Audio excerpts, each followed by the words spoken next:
واحد السلام عليكم. كيف ما شفتوا اليوم بداو كيوصلوا الفرق اللي مشاركه في الموندياليتو او كاس العالم للانديه، واول فريق وصل للمغرب هو اوكلاند سيتي.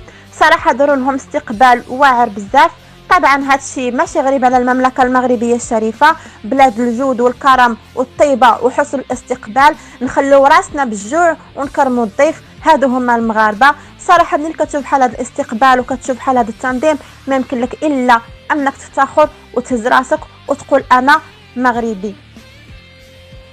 وكيف ما كتلاحظوا اللاعبين عاجبهم الحال، شوفوا كيفاش كيشربوا الشاي المغربي والحلويات المغربيه، جميع انواع الحلويات المغربيه. يعني وهذا الشيء ماشي غريب على المملكه المغربيه الشريفه. واخا جيرانا اللي هكا عايرونا قال لك اسيدي استقبلنا من غير بالماء والخبز، معليش ما شفتوش هذوك العواصر، ما شفتوش جميع انواع الحلويات، ولكن نتوما ما كتعرفوش هذاك الشيء، كتعرفوا غير من الفاي. المهم انا ما كنبغيش نكلاشي، ولكن نتوما ما كتخلوناش نسكتوا والله.